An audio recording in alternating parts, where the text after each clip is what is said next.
Olá, eu me chamo Luiz D'Adamo e sejam bem-vindos ao nosso informativo diário aí de soja e milho, que a gente traz para vocês o que aconteceu aí no dia 16 de dezembro. Falando aí do mercado de soja e milho em Chicago, milho na B3, comportamento dos preços em algumas regiões do Brasil, onde também falaremos um pouco aí sobre o mercado de prêmios. Então acompanhe aí o nosso informativo e fique sempre bem informado. Mercado fechando diferente em Chicago para soja e milho. A soja apresentou queda de mais ou menos 0,90 a 1%. Já o milho apresentou alta de 0,60 a 0,70%. O mercado trabalhando inverso em Chicago. No caso da soja, o fechamento março ficou em 9,86. O maio, 9,96. Já para o caso do milho, o março a 4,45 e o maio a 4,51,75. A B3 teve um comportamento diferente de Chicago e também diferente do câmbio que trabalhou em alta hoje. A B3 fechou com queda de mais ou menos a 0,70 a 0,80%. O janeiro, por exemplo, chegou a operar a 73,35, mas teve força aí para reagir um pouco e fechar ainda a R$ 74. O mercado hoje acabou encontrando poucos fatores para que trabalhasse em alta. Uma delas foi o leve recuo internacional do câmbio, com queda de 0,17%, o que acabou favorecendo levemente as commodities. No caso do milho, um fator aí que trabalhou de forma positiva é em relação à demanda. As inspeções semanais de exportação ficaram em 1,13 milhões de toneladas, para uma expectativa de 0,75 milhões a 1,2 milhão de toneladas. Então, como o número veio aí mais para cima dentro da expectativa, isso acabou funcionando de forma positiva para o mercado, mantendo assim uma perspectiva de demanda e oferta mais apertada para o milho americano, o que ajuda a dar suporte. Em contrapartida, a soja acabou tendo fatores realmente que a levaram mais à queda. Petróleo com queda aí de 0,76%. O quadro de oferta e demanda a nível americano e mundial confortável tiveram ainda a companhia da queda do óleo de soja em 2%. As inspeções semanais, no caso da soja, também vieram dentro da expectativa, que era de 1,3 a 2,2 milhões de toneladas, mas o número ficou em 1,68, muito mais próximo aí da linha inferior da expectativa. Outro fator importante no mercado na data de hoje foi com relação ao relatório do NOPA, que informou que o esmagamento americano veio em 5,26 milhões de toneladas. Já para o mês anterior, outubro, esse número foi de 5,44 milhões de toneladas, para uma expectativa aí para o novembro de 5,35. Então, além do esmagamento representar um número menor que o mês anterior, ele ainda veio abaixo das expectativas, ajudando assim a pressionar o mercado para baixo. Para prêmios, nós vimos aí o 2024, até mesmo janeiro, se mantendo nas datas de hoje.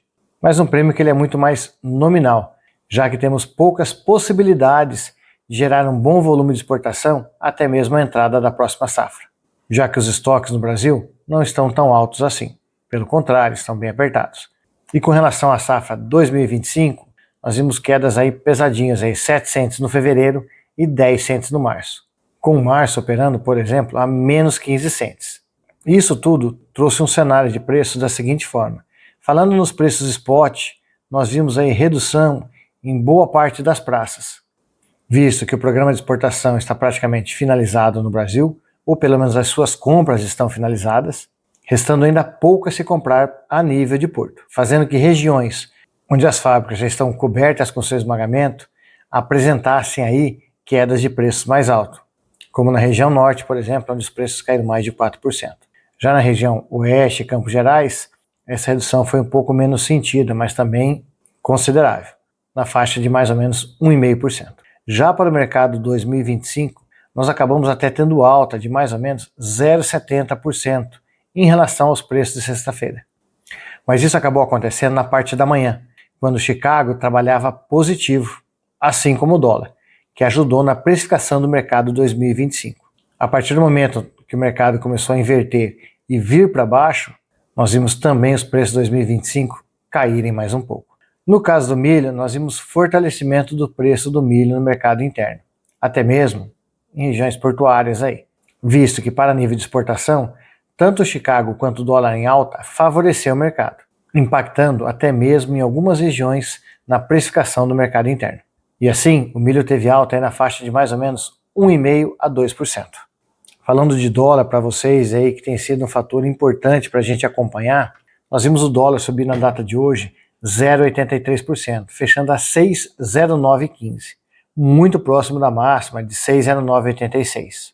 A mínima foi de 6,0256. O mercado cambial de hoje estava totalmente voltada às questões políticas da economia fiscal do Brasil, que estão gerando preocupação ao mercado financeiro e ajudando na escalada do dólar. Hoje, na parte da manhã, quando o dólar bateu sua cotação máxima, nós vimos o Banco Central realizar vendas de 4,8 bilhões de dólares. Mesmo assim, ela só foi suficiente para trazer o câmbio na mínima de 6,0256. Então é extremamente importante que a política de redução de gastos do Brasil possa ser aprovada o quanto antes. Caso contrário, nós devemos ver o mercado ainda pressionando a cotação da moeda americana, trazendo alta para o dólar no Brasil. Por hoje vamos ficando por aqui. O mercado que teve impacto maior aí para nível de reais, a questão cambial, com o dólar novamente fechando positivo, mesmo com a intervenção aí do governo federal, Banco Central, na verdade, acabou trabalhando aí com uma venda de quase 4,8 bi de dólares, ou seja, tentando trazer realmente a moeda americana para baixo, mesmo assim não teve força. As incertezas da economia brasileira continuam pressionando a taxa cambial. E assim como passamos para vocês em outros vídeos, continuamos falando.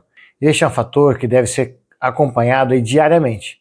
As incertezas políticas e econômicas de dentro do Brasil podem dar um novo direcionamento ao câmbio. Então acompanhe sempre aí diariamente os nossos vídeos e se mantenha informado. Fiquem todos com Deus, um forte abraço e até o nosso próximo vídeo.